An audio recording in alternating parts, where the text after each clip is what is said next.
Victoria Island Lagos Khalifa Group headquarters. The sun filtered through the tinted windows of the Danfo as it rolled to a stop near Eco Heights, the shimmering skyscraper that loomed like royalty above Victoria Island. Cars hissed by, engines purring, drivers cursing gently into Bluetooth earpieces. It was a city where power moved in tailored suits and privilege had its own scent. Daphne Okonwa stepped out, smoothed down her second-hand blazer, and stared up at the building. Khalifa Group. She'd only seen the name on the job, listing no details, no visible CEO. Just a vacancy for an executive administrative assistant, the kind of position her resume could finally unlock again. Her palms were slick with nerves. 1 year ago, she'd never have considered something like this. But now she was divorced, broke, and desperate. Daphne crossed the street and entered the building's grand marble atrium. Cold air met her warm cheeks, and polished shoes echoed over imported tile. Staff in sleek uniforms moved with robotic purpose, barely looking her way. She stepped up to the receptionist, a young man with glasses and the kind of indifference only Lagos front desk staff could master. "I'm here for the 11:30 interview," she said, forcing calm into her voice. "Daphne Okonwa." The man tapped on a tablet, nodded, and gestured politely. "Elevator B, top floor. You'll be escorted to the office." "Thank you." The elevator ride was silent except for the hum of soft jazz playing from hidden speakers. As the numbers lit up floor after floor, Daphne felt her heart pick up speed. "Breathe, girl. It's just an interview." When the doors opened on the 21st floor, a sharply dressed assistant greeted her with a pleasant smile. "Miss Okonwa, right this way." The hall smelled of sandalwood and money. Elegant artwork hung on the walls. The light was soft, natural, and deliberate. "This company doesn't play," she thought. The assistant stopped before a large walnut door with a discreet gold plaque. "Go ahead," he said. "He's ready for you." Daphne blinked. "He?" "Yes. The CEO likes to meet certain candidates himself." That was unusual, but then again, Lagos billionaires were known for unpredictability. She smoothed her blouse, inhaled slowly, and turned the handle, and froze. Behind the massive glass desk sat Maurice Khalifa, her ex-husband. Her ex-husband. Everything in her stilled from her breath to her thoughts. He looked up from a document. Their eyes locked. For a moment, the entire world shrank into the tension between them. "Daphne," he said, like the word had been buried in his chest for years. Her voice came out in a whisper. "Maurice?" He stood taller, more refined than she remembered. Gone was the restless young man with ambition and rough edges. In his place stood a man of total control. His dark skin glowed under the soft lighting. His charcoal suit was tailored like armor. And his eyes, they were colder now. "What are you doing here?" she asked, still standing in the doorway. "I could ask you the same," he said coolly. "You applied for this job, remember? You own this place?" He gave a slow nod. "Khalifa Group. You didn't notice the name?" She blinked, her throat tightening. "I thought it was a coincidence." "Right." Silence stretched again, thick with everything unsaid. "Sit," he said finally. She moved stiffly to the chair in front of his desk. Her knees barely held her. "I didn't know this was your company," she said again, voice soft but steady. "I believe you." His tone was unreadable. "But here we are." She looked away. The office was a testament to wealth, walls of glass, modern art, a sprawling view of the Atlantic. It smelled of success, of power, of him. "How long have you," she began. "Started this? 5 years. We were still married when I bought the shell of it." Her chest burned. "Why didn't I know?" Maurice gave a bitter smile. "You never asked." That stung, and it wasn't entirely untrue. He leaned back, fingers steepled. "Your CV was shortlisted. I didn't know it was you until I saw your name last night." Daphne swallowed. "And yet you didn't cancel the interview." "I wanted to see if you'd show up." "I didn't come here for you, Maurice." "No," he said. "You came here for a job, and I might be the only one willing to give it to you. Her pride bristled. I don't need your pity. This isn't pity, he said flatly. It's strategy. I need someone who can handle pressure, who doesn't crumble, and regardless of how we ended, I know what you're capable of. Daphne stared at him, stunned. I'm offering you a job, executive assistant, 3-month trial. You'll be paid more than you ever earned at your last firm. Her heart pounded. Why would I work for you? Because you need the money, and I need someone who won't steal from me or seduce their way through my boardroom. Her eyes flashed. So I'm the safest bet? You're the familiar bet. Silence again. Outside, the city pulsed below, indifferent to their shared past. I'll think about it, she said. You have until tomorrow. She rose slowly. This isn't a good idea. I know, he said, but we're past good ideas now. At the door, she paused. This won't change anything between us. He didn't answer. She walked out before her composure cracked. Later that evening, Lekki Phase 1. Daphne unlocked the door to her modest apartment tucked behind a quiet estate in Lekki. The building was newer than most in the area, painted cream with navy trims, and smelled faintly of rain and hibiscus.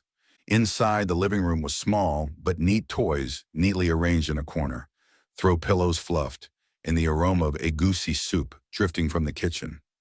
On the floor sat Zara, her daughter, legs crossed, eyes focused on a picture book.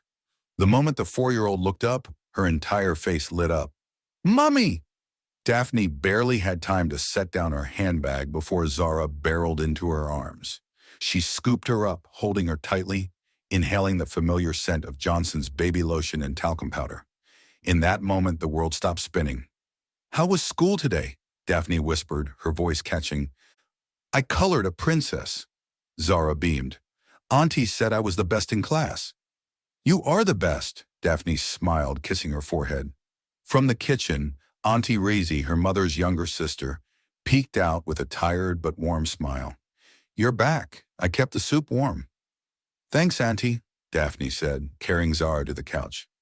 Did the interview go well? Daphne hesitated, her smile fading. It was surprising. Auntie Reezy gave her a long look, but didn't press.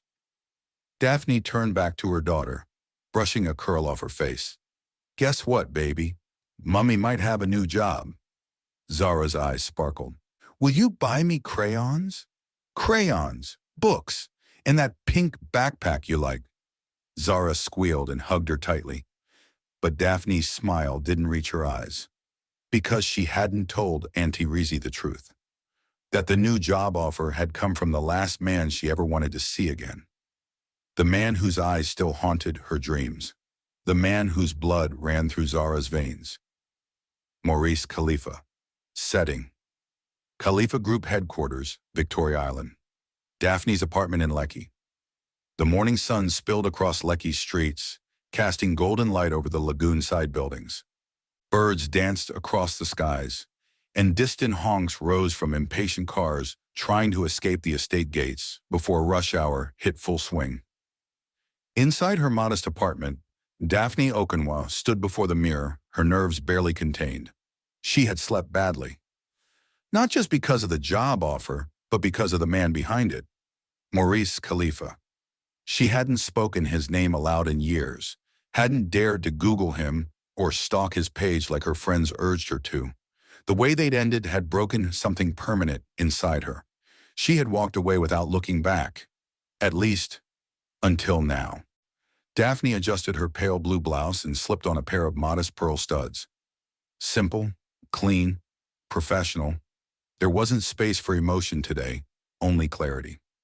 Are you sure about this? Auntie Reezy asked from the dining table, sipping a cup of warm ginger tea. You didn't sound so convinced last night. Daphne sighed. It's not about being sure. It's about surviving. Auntie Reezy nodded knowingly. Survive first, think later. Daphne bent to kiss Zara's forehead as she ate her cereal. Be good today, okay? The little girl beamed. Good luck, Mummy. With a breath she didn't know she'd been holding, Daphne left the apartment and stepped into the Lagos morning. An hour later, Khalifa Group, executive wing. She had barely stepped off the elevator when she felt the shift in air. Maurice's energy always did that. Shifted rooms, commanded silence. He was standing by the glass window when she entered, dark trousers, crisp white shirt, sleeves rolled to his elbows. No jacket today, just power in its rawest, most understated form. "I wasn't sure you'd come," he said without turning. "I wasn't sure either," she replied, voice low. He finally turned to face her. "Coffee?" "No, thank you." He nodded once and walked toward his desk. Daphne stood tall, refusing to shrink beneath his gaze. "I thought about your offer," she began. "And? I'll accept." He raised a brow slightly. "Any conditions?" "Yes, just one." "Go on." She inhaled. "You don't get to bring up our past. Not here. Not in front of staff. Whatever happened between us, it's over." Maurice studied her for a long beat. "You think I brought you here to revisit that? I think you're a man who likes control, and I'm a woman who refuses to be handled." Something flickered in his eyes, admiration or amusement. She couldn't tell. "Noted," he said simply. "Your office is across the hall. You'll be handling all my scheduling, contracts, vendor reviews, and team briefings. You'll also accompany me to all external meetings unless stated otherwise." "That's a full plate." "I don't hire anyone to warm chairs." She nodded. "Fair." He handed her a leather-bound planner. "I run my life by structure. I expect you to match it." Daphne opened it and scanned the entries. He had board meetings every other day, investor calls weekly, and internal briefings that could sink a small nation in paperwork. Still, her fingers didn't tremble. She had worked in law firms and NGO offices under failing power and broken ACs. If she could survive that, she could survive this. Maurice moved to the sidebar, pouring himself a glass of cold water. "Anything else you want to ask?" "Only one thing," she said, closing the planner. "Why me?" He looked over his shoulder. "Because you don't need to impress me." "That's not a real answer." "It's the only one you're getting." Their eyes locked, and for a heartbeat it felt like time reversed back to when she'd walked into his apartment wearing only one of his shirts and a lazy smile. Back to when he used to pull her close and kiss the stress off her skin. Back when love hadn't been so dangerous. She blinked and stepped back. "I'll get started." "Good." Later that day, first briefing room, Khalifa Group. Daphne stood beside Maurice as executives filed into the sleek, glass-paneled conference room. Some wore curious expressions. A few narrowed their eyes. One woman, elegant, high cheekboned, and clearly territorial, gave Daphne a particularly sharp once-over. "Everyone," Maurice began, "this is Daphne Okonwa. She's my new executive assistant. You'll all be working with her closely, so I suggest you get familiar." Daphne nodded politely, ignoring the simmering judgment from across the table. "She has full access to scheduling and communications," Maurice continued. "So if she says I'm unavailable, assume I am." Daphne didn't flinch. The woman from earlier whose name tag read Tamara Ediemi, strategy director, raised a perfectly sculpted brow. "How long have you two known each other?" Maurice looked directly at her. "A long time." Tamara's mouth twitched. "Well, I'm sure she's very efficient." Daphne smiled, sugar-coated and deadly. "I try." 8 p.m. Daphne's apartment, Lekki. By the time she returned home, her heels were killing her, and her head throbbed from memorizing back-to-back project briefs. But the moment she opened the door and heard Zara's giggles, the weight lifted. "Mummy's home," the little girl squealed, launching into her arms. Daphne hugged her, inhaling the scent of powder and dinner and safety. "Did you like your new job?" Zara asked, eyes wide with curiosity. Daphne smiled, exhausted. "It's interesting." And then softly to herself, "and dangerous." She tucked Zara into bed an hour later, brushing soft curls from her sleeping face. Maurice didn't know the truth. Didn't know he had a daughter with her dimple. Didn't know that the past they'd both tried to bury was still alive in the next room, sleeping peacefully under a pink duvet. And Daphne wasn't sure how long she could keep that secret buried. Setting, Khalifa Group headquarters, Victoria Island, Lekki apartment. The second morning came with less hesitation and more resolve. Daphne Okonwa stood at her vanity, her makeup flawless, her posture sharpened like a woman walking into battle. She had selected a cream silk blouse tucked into tailored high-waist trousers, her hair pulled into a sleek bun, subtle earrings, nude lipstick. Poise was her armor. She glanced at her reflection once more and whispered, "No shaking." Zara sat at the dining table nibbling bread, already dressed in her uniform. Daphne walked over and kissed her forehead. "I love you, princess. Auntie Reezy will pick you up from school today, okay?" "Okay, Mummy," Zara chirped. "Get the crayons." Daphne smiled, grabbed her bag, and left before she could overthink it again. Khalifa Group headquarters, 8:15 a.m. The morning was already buzzing when Daphne arrived at the executive floor. She greeted a few familiar faces she'd seen in the briefing room the day before. Some responded politely. Others barely looked up. But she didn't mind. She was here for the job, not their friendship.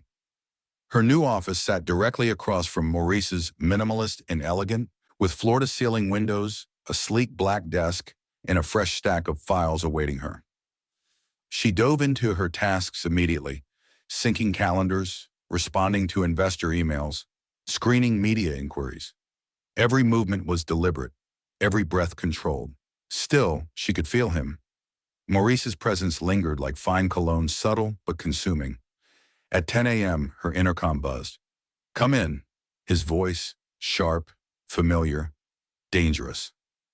Daphne took a breath and walked into his office. He was at his desk, sleeves rolled again, reviewing a printed report. A steaming espresso sat beside him. "You've adjusted the board schedule?" he asked without looking up. "Yes. Moved the advisory call to Friday and confirmed the gala prep with Tamara for next week." "Good. Sit." She sat, ignoring the flutter in her stomach. "Business. Keep it business." He glanced at her. "You look polished." "Thanks. So do you." He smirked faintly. "So tell me, Daphne, is this weird for you?" She blinked. "Is that a trap?" "No," he said. "It's a genuine question." "Yes," she admitted. "It's weird. We haven't spoken in 5 years, and suddenly I'm in your office, managing your life." Maurice leaned back, studying her. "And yet, you're doing a damn good job." Something unspoken passed between them, a flicker of something they both thought had died long ago. "Was that a compliment?" she asked softly. "Don't get used to it." Lunch break. Executive lounge. Daphne walked into the executive lounge to grab a salad and coffee. She was halfway through reading an internal proposal on her tablet when a voice cut through her thoughts. "You've made quite the impression." She looked up.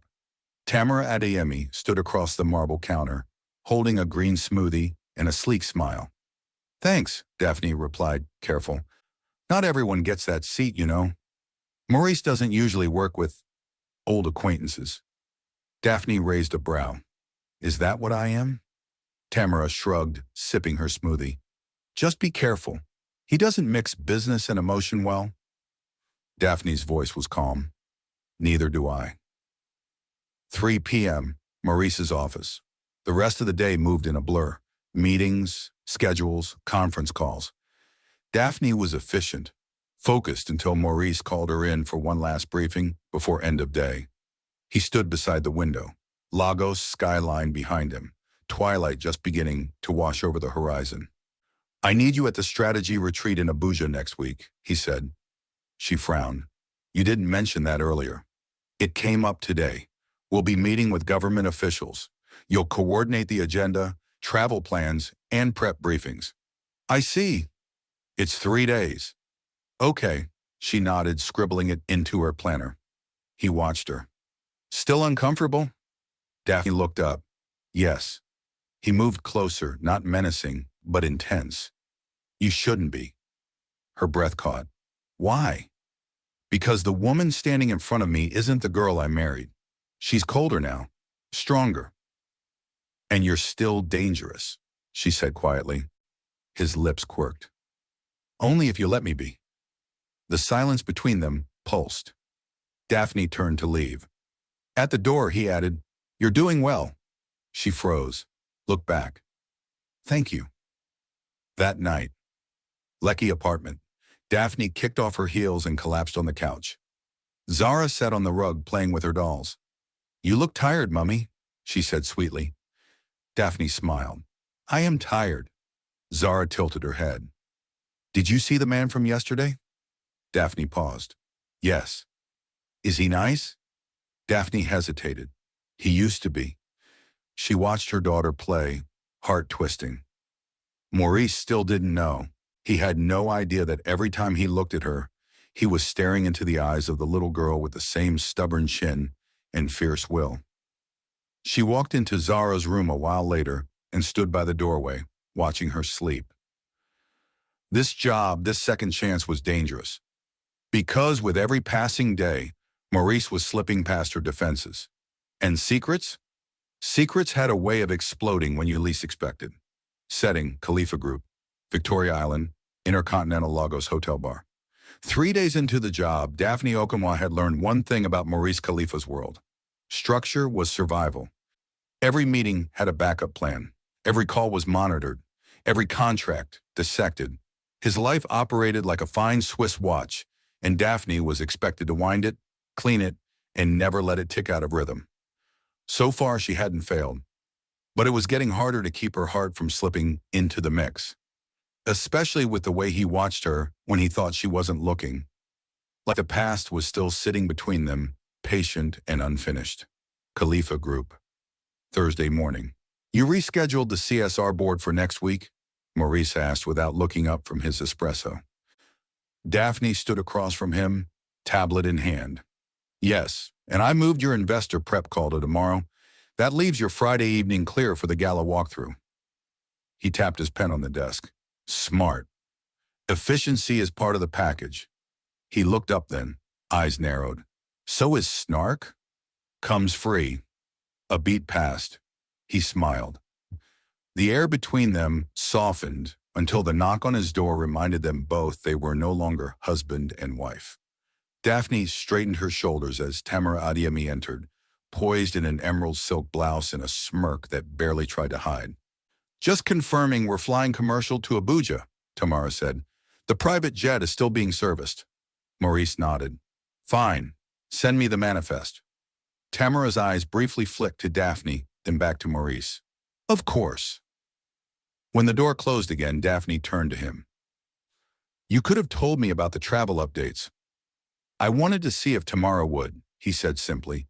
"She plays office chess. You play by instinct." She wasn't sure if that was an insult or a compliment. He leaned back in his chair. "Are you sleeping well?" She blinked. "What?" "You look tired." "I'm a single mother, Maurice," she said, voice clipped. "Tired is my default setting." Silence. Maurice sat straighter. "You're a mother." She froze. "You slipped, Daphne." "I meant I helped my aunt with her grandchild."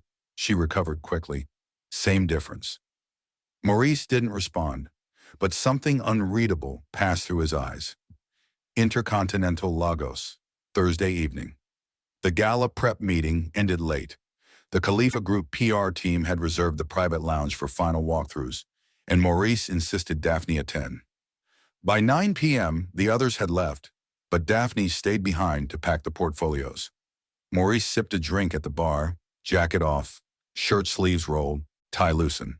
The rare sight of him relaxed sent a jolt through her chest. "Sit," he said. She hesitated. 5 minutes, he added. She slid onto the stool beside him. He ordered her a virgin mojito without asking. He remembered. Daphne took a sip. "What are we doing?" "Drinking." "No, this." She turned to face him. "Why me, Maurice? You have access to every assistant in Lagos." "Why did you pick me?" He looked at her, something raw flickering across his face. Because no one else would call me out. And because I trusted you. Once. Daphne's heart thudded painfully. That trust didn't survive our marriage. He turned his glass in slow circles. No, it didn't. But maybe it can survive this job. I'm not here to fix what broke. Neither am I. They stared at each other. The air thickened. You remember our trip to Zanzibar? He asked suddenly. The boat ride at night? Her breath caught. You said the ocean made you feel safe, he continued, even though it could swallow us whole. She stood abruptly. Maurice, don't. He followed her with his gaze. I'm not asking to get back what we lost. Good, because it's not coming back. She turned to leave. But then he said softly, we need rules, Daphne. She paused. I'll never touch you again. Unless you ask me to, he said. I won't bring up the past. I won't blur the lines. You're my assistant now, not my wife. Her heart twisted. And you'll pretend it never happened? Yes. She faced him fully now. Then let me add a rule too. Go ahead. You stop looking at me like I still belong to you. He exhaled through his nose. Deal. They walked out of the hotel separately, and yet for the rest of the night she felt the weight of his eyes not on her skin, but inside her memory. Lekki apartment. Later that night.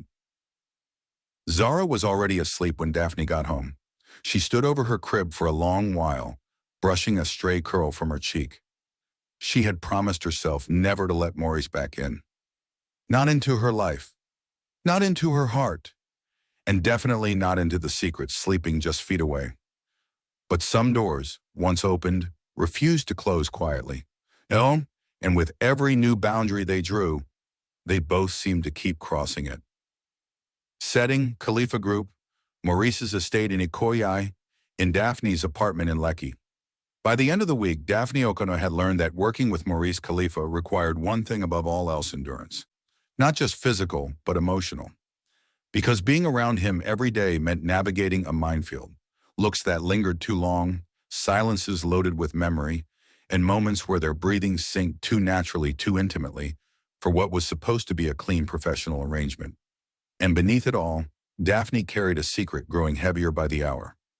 A secret with big brown eyes and the same stubborn chin as the man across from her. Friday, Khalifa Group headquarters. Daphne was reviewing a quarterly report when Maurice stepped into her office without knocking. He did that, now walked in like boundaries didn't exist. We have an investor dinner tonight, he said. I thought Tamara was handling that. She was. I want you to attend instead. She looked up. Why? He hesitated. Because you speak plainly. They respect that. Is that your way of saying Tamara's too polished? It's my way of saying I trust you. The word hung in the air. Trust. Daphne looked away. I'll need to go home and change. I'll send a car for you. 7 sharp. He turned to leave but paused at the door. Wear something dark. And just like that, her composure cracked.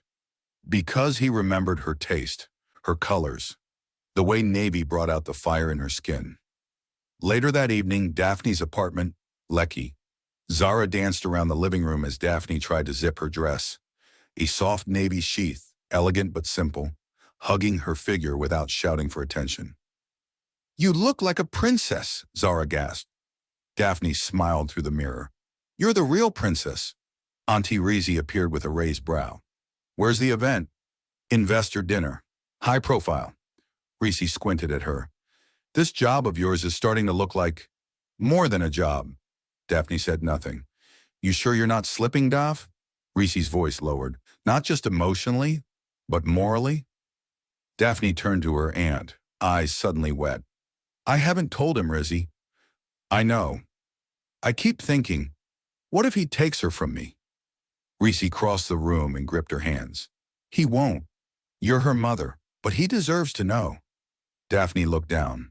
Not yet. Then at least stop punishing yourself. Secrets don't stop time.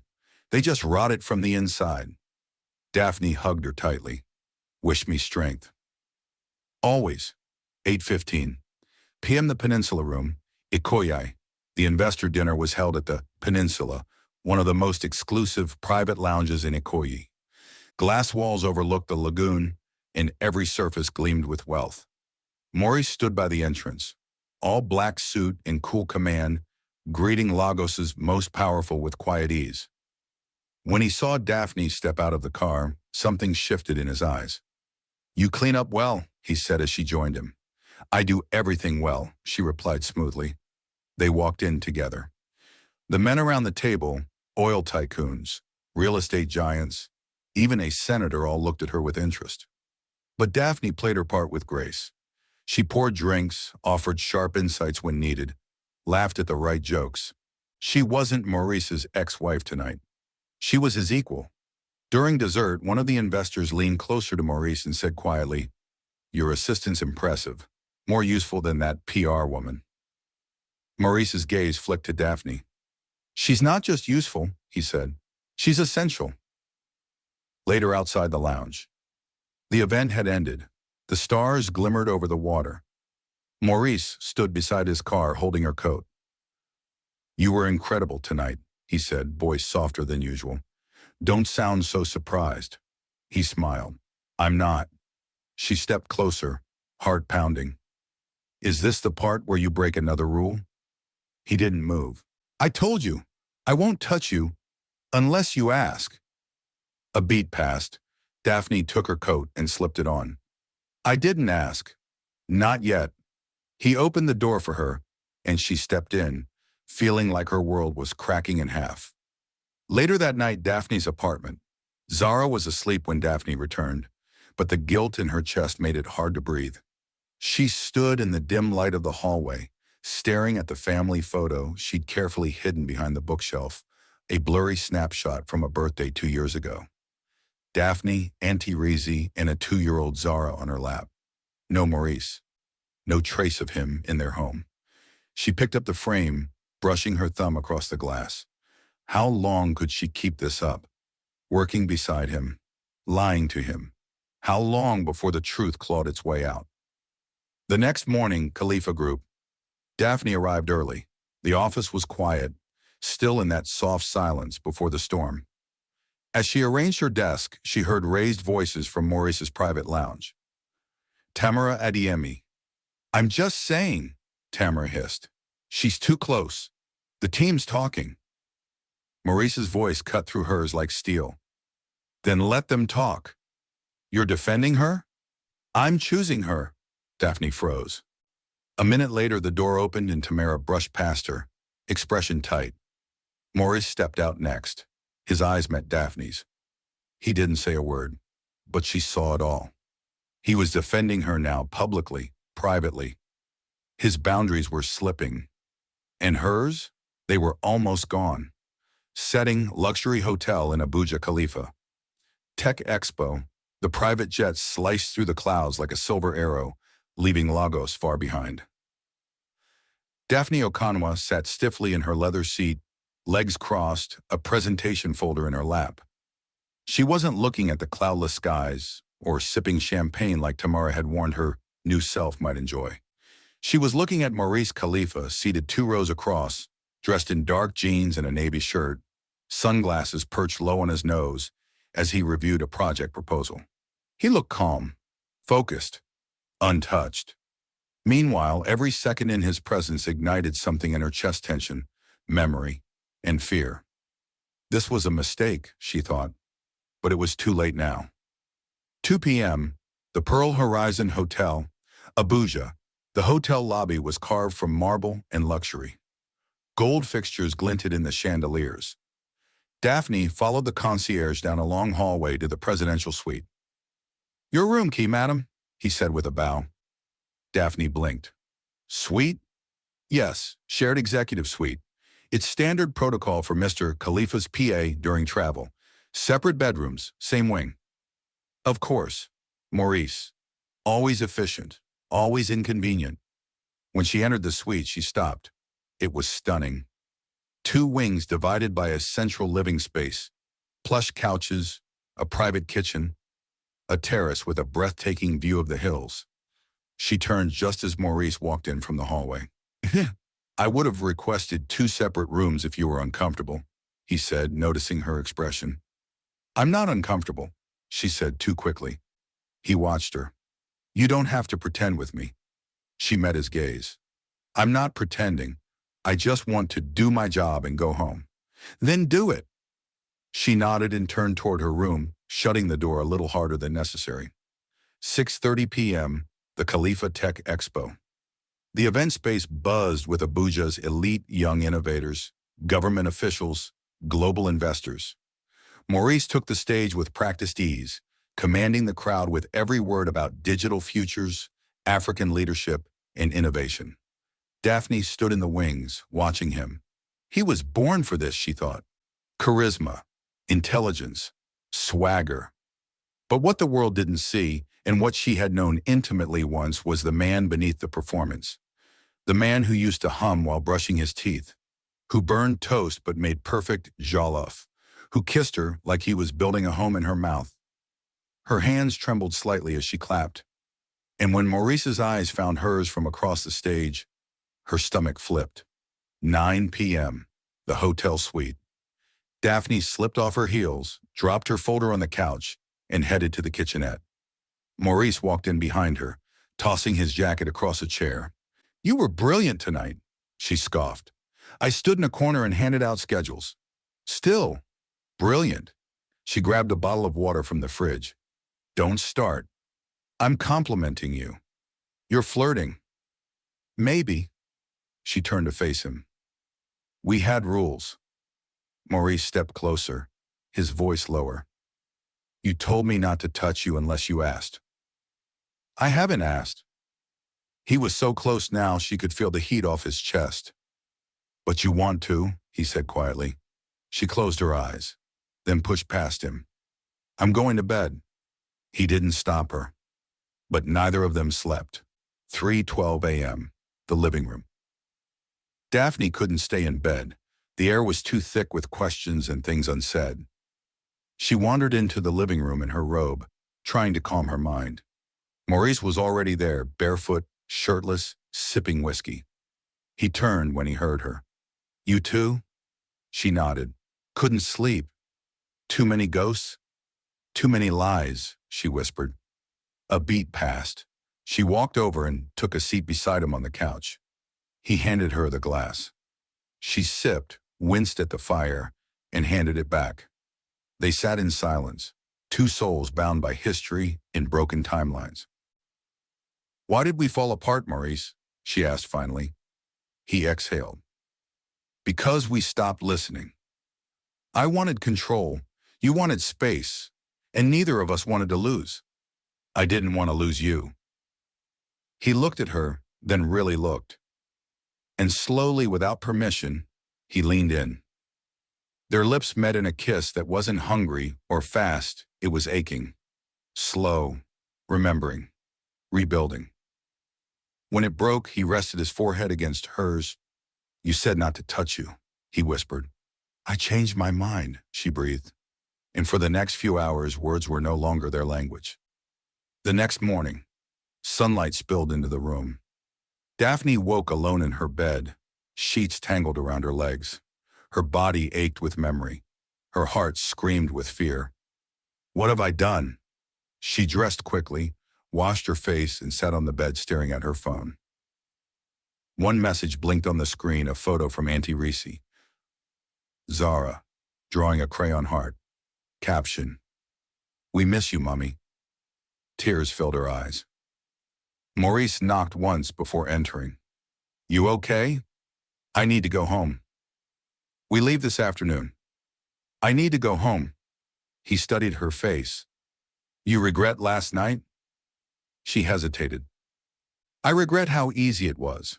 He nodded, jaw tight. No more blurred lines, Maurice. Too late. They stared at each other. The next few days were going to be hell. Setting, Lagos Khalifa Group headquarters, Lekki apartment. The flight back to Lagos was silent. Daphne Okonwa sat by the window, pretending to read a document she hadn't flipped in 10 minutes.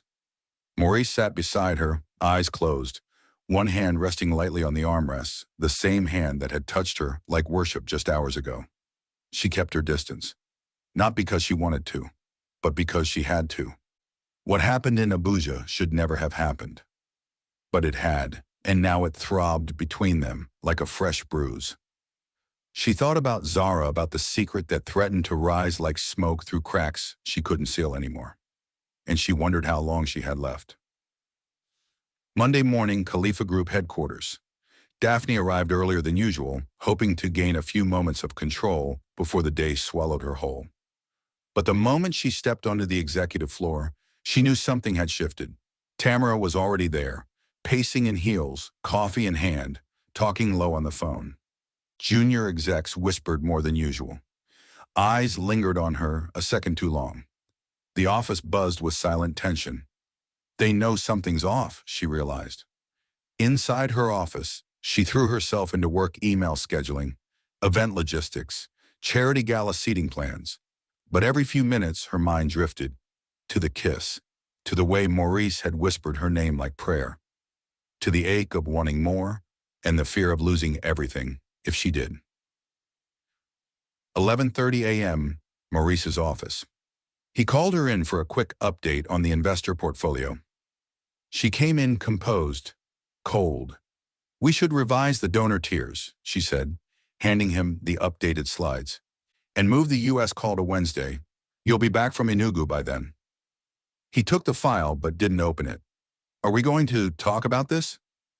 "There's nothing to talk about," she said flatly. "Daphne, please don't. You think we can just walk into this office every day and pretend nothing happened? I need to pretend, Maurice." He stood now. "Why?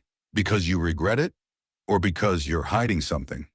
Her heart slammed against her ribs. "Don't start." He crossed the space between them in 2 slow steps. "You flinch every time I touch you. You guard your phone. You leave the moment we're alone. You think I don't notice? I don't owe you explanations." "You don't," he agreed. "But don't insult my intelligence by acting like you're not carrying something." Her throat dried. "I have a daughter, Maurice."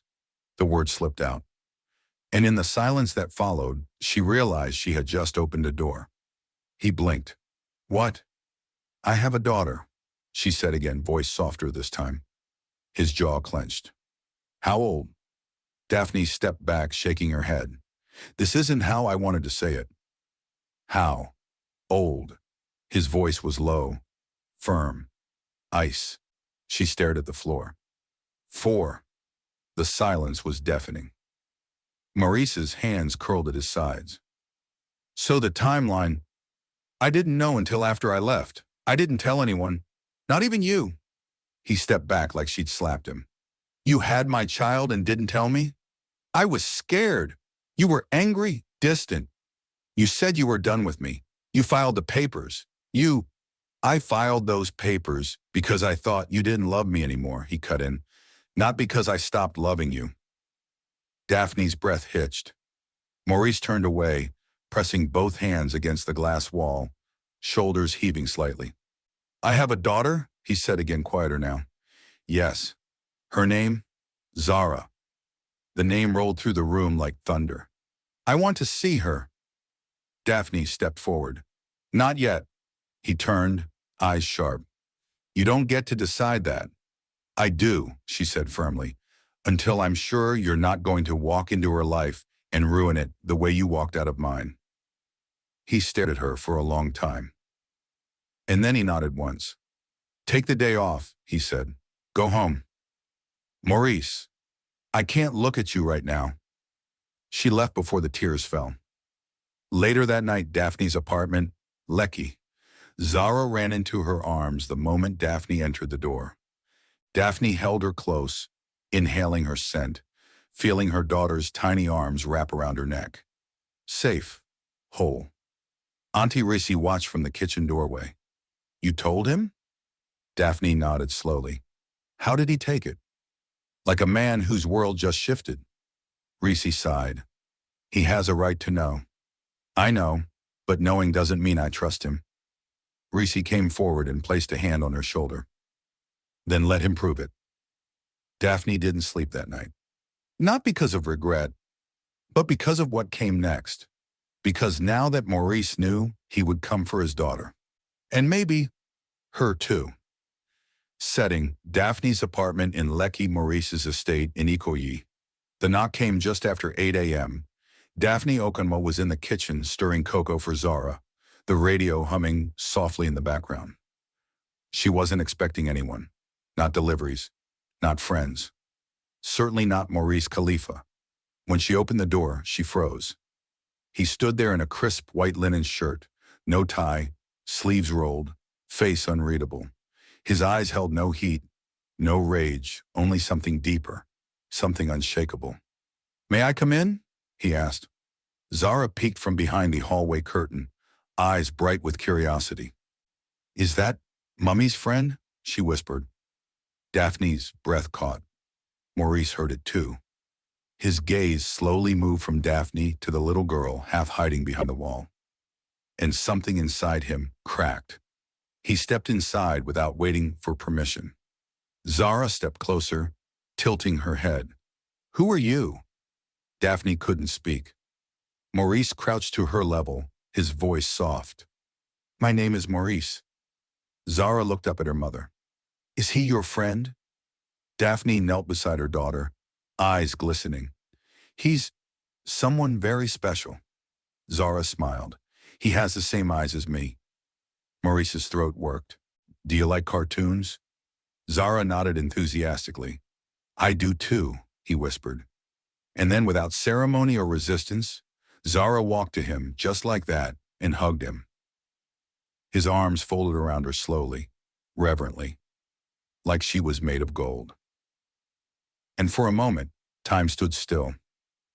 An hour later, living room. Zara sat on the floor drawing, humming softly. Daphne poured coffee for Maurice in silence. He hadn't said much since Zara hugged him, just stared at her, listened to her voice, memorized every movement. "She likes purple," Daphne said, watching him. "She hates papaya but loves carrots, and she talks in her sleep." Maurice sat on the couch, coffee untouched, hands resting on his knees. "Why didn't you tell me?" Her voice trembled. "Because I was scared, and proud, and angry. You robbed me. I was 24, broke and alone. You had shut me out. I didn't even know how to find you." "I didn't shut you out," he said, voice cold. "You left. You walked away after our worst fight and never came back." "I was pregnant, Maurice," she snapped. "Do you think it was easy? Every night I lay awake wondering if I should call. But I didn't want to beg. Not after everything." He looked down. "I would have been there," he whispered. "Would you?" she asked. "Because you were already halfway gone before I ever packed my bag." A long silence passed. Then Maurice stood and walked over to Zara, crouching beside her drawing. "Can I keep this?" he asked, holding up her paper. Zara beamed. "Yes, it's you, me, and Mummy." He stared at it, like it was priceless. "I want to know her," he said quietly. "All of her." Daphne's chest ached. "It has to happen slowly. I'm not going anywhere." Later that evening, Maurice's estate in Ikoyi, Maurice returned home to a house that had never felt quiet before. He stood in his study, holding Zara's drawing in one hand, his other clenched at his side. A daughter. He had a daughter. And she looked just like him. Suddenly, nothing he owned felt impressive. Not the business, not the cars, not the endless accolades.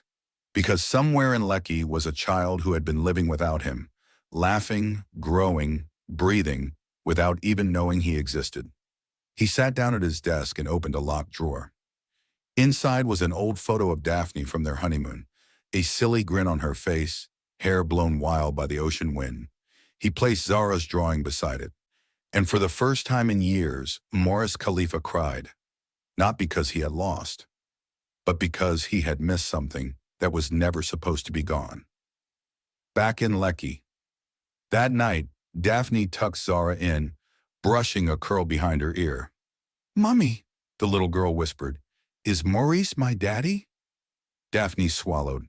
"Yes, baby." Zara blinked. "Is he staying?" "I don't know yet." I like him, she said sleepily. He smells like mint in books. Daphne smiled faintly. Yeah, he always did. She turned off the light and stepped into the hallway, leaning against the wall. She had told him the truth. Now the rest was no longer in her hands. Would he stay? Would he love her again? Or would Maurice only want the child, and not the woman who kept her secret? Setting, Daphne's apartment in Lekki, Khalifa Group HQ, and a rainy Lagos afternoon. It started with a knock, then a second one, then a routine. Maurice Khalifa began showing up. Not with lawyers or threats, not with pity or entitlement, but with quiet intentions and steady presence. Every day, after work, he came by Daphne's apartment in Lekki, always around the same time, always bringing something for Zara. A storybook, a fruit basket, a puzzle shaped like a lion. Daphne never stopped him. But she didn't welcome him either. Not with warmth. Not with the open softness she used to give him years ago. Instead, she stood in the doorway or leaned on the kitchen counter, arms folded, eyes wary. Watching, waiting, and wondering what exactly he wanted, the child or the woman who had broken his heart. Tuesday, 6:20 p.m. Today I drew a rainbow elephant, Zara said, sprawled on the floor with markers. Do you like elephants? Maurice knelt beside her. They're my favorite. Zara beamed. Mine too. Daphne watched them from the dining table, flipping through a contract she couldn't seem to focus on. The sound of their laughter stirred something in her chest, not pain, not joy. Something dangerous, because it felt like home. Do you have to leave? Zara asked when Maurice stood to go. I'll see you tomorrow, princess, he said, planting a kiss on her forehead. Then his eyes met Daphne's. Can we talk outside? She hesitated, then followed. Outside courtyard, Lekki apartment. The breeze was gentle, carrying the scent of fried plantains and sea air. Streetlights glowed faintly under the dusky sky. I just want to say thank you, Maurice said, his voice low, for letting me near her. She's your daughter. I couldn't stop you forever. He nodded. Still, you didn't make it ugly. You let me show up. Daphne wrapped her arms around herself. You're doing great with her. She's amazing. You've done well. That part, the acknowledgement, caught her off guard. I never thought I'd be a father, he added, softer now. But she's teaching me how. Daphne looked away, tears threatening. She needs stability, Maurice, not confusion. I'm not here to confuse her. Then what are you here for? He stepped closer. You. Daphne's breath hitched. Maurice, I'm not asking for yesterday back, he said. I know I can't erase the way we fell apart, but I'm not just showing up for Zara. I'm here for you too. Silence stretched like a blade. She wanted to believe him. She wanted to fall into it. But trust wasn't built in candlelight. It was built in storms. Wednesday, Khalifa Group HQ. Work returned like a wave. Daphne kept her head down, pushing through meetings, memos, and admin chaos. But everyone noticed the change in him. Maurice was softer in meetings, less curt, more present, especially when she was in the room. Tamara, of course, noticed too. You two seem close again, she said as they left a strategy session. Daphne didn't look up. We're co-parenting. Tamara smirked. Is that what we're calling it now? Daphne stopped walking. I know what you're trying to do. Do you? Yes, and it's not going to work. Tamara's smile faltered for the first time. Just be careful. Maurice doesn't revisit past chapters unless he's rewriting the ending. Daphne walked away without another word, but Tamara's warning echoed in her head. Thursday, late afternoon storm. The skies opened without warning. Rain pounded the streets, flooding gutters and slowing traffic to a crawl. Daphne's Uber canceled. Well, Zara was at home with a fever. And she stood beneath Khalifa Group's marble canopy, soaked and stranded. She was about to dial a ride when a sleek black SUV pulled up. The window rolled down. Maurice, get in. I'm fine. You're drenched. She hesitated, then gave in. The moment she sat beside him, the silence shifted. He turned on the heat, passed her a silk handkerchief. She didn't say thank you, but her fingers didn't let go of the cloth. Rain lashed against the windshield. Daphne stared ahead. This doesn't change anything. I know. I'm still angry. I know. You hurt me. He turned to face her fully. And I never stopped loving you. Her lips parted, but no sound came. I don't want to undo the past, he continued. I just want to build something new, something stronger, something for Zara, for us, if you'll let me. Her eyes burned, but she didn't cry. Instead, she reached for the door as the car slowed in front of her estate gate. Maurice? He paused. I'm trying. And then she was gone, umbrella up, heart pounding. He watched her disappear into the rain. And for the first time in years, he felt hope. Setting. Daphne's apartment in Lekki Maurice's estate in Ikoyi. Saturday morning arrived wrapped in golden sunlight, soft and warm, a gentle contrast to the storm that had raged just days before. Daphne Okonwa stood at her balcony, sipping tea, watching the street below come alive. Zara giggled somewhere inside the flat, building towers of blocks and stuffed animals with Auntie Reese. And still Daphne couldn't shake the feeling that something was about to change, that the quiet wasn't going to last. 2 p.m. A knock at the door. She opened it and blinked. Maurice Khalifa stood on the other side, dressed in an ivory short-sleeved caftan, clean-cut and calm. But there was something nervous in his eyes. He wasn't alone. Behind him stood a driver holding 2 bags, and in his own hands, Maurice held something fragile, a bouquet, lilies and lavender. Daphne stared. What is this? Not an apology, he said quietly, because no words will ever cover what I missed, what I destroyed. She didn't speak. I came to ask for a beginning. He handed her the bouquet, then gently waved at Zara, who peeked from behind her mother's legs. Hi, princess. Hi, Zara chirped, running to hug his leg. Daphne stepped aside.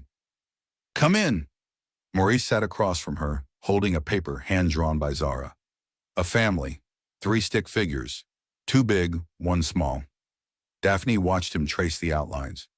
I didn't want to forgive you, she said finally.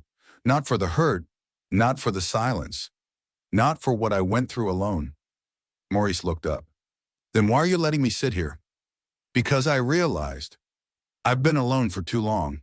He leaned forward. Let me change that. Daphne's voice cracked.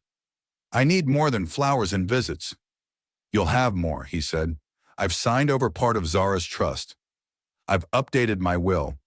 I've asked my board to make you permanent chief liaison for the foundation side.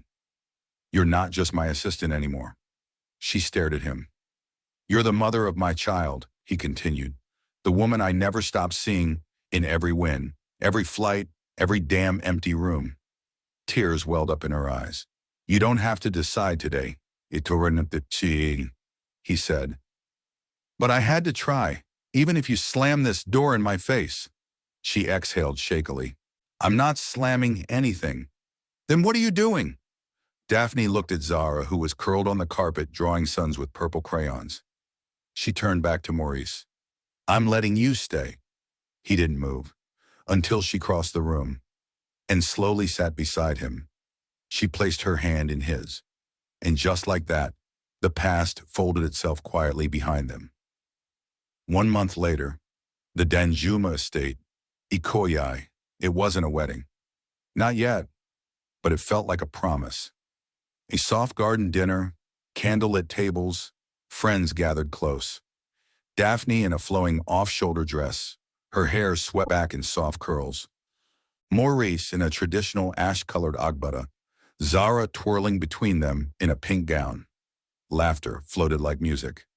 Daphne stood with a glass in hand, watching Maurice laugh with Zara under the fairy lights. He looked back at her and smiled like he had everything in the world. Because he did. Later that night, after the guests had gone, Daphne stood barefoot on the marble balcony of Maurice's home, the Lagos skyline glittering in the distance. He came behind her, arms wrapping around her waist. No more secrets, she whispered. Only truth. She turned in his arms. Then tell me the truth. He leaned close, lips brushing her ear. I'm in love with you, he said. Still. Always. She smiled. I know. And with that, Daphne Okonwa finally came back to his side, not as a former wife, not as an employee, but as the woman who had weathered the storm and found her way home. Sometimes love needs to break to know where it belongs. Daphne walked away to protect her heart and her child. Maurice lost everything the day he let her go. But life gave them one more chance, not to fix the past, but to build a future worth fighting for. Because the greatest love stories don't just survive storms. They begin again stronger, softer, and full of truth. What's one lesson you learned from this story? Was it about forgiveness, truth, or the power of love after loss? Aaron, tell us in the comments. We'd love to hear your thoughts. And don't forget to like, subscribe, and share this video with someone who believes in healing and second chances. See you in the next story.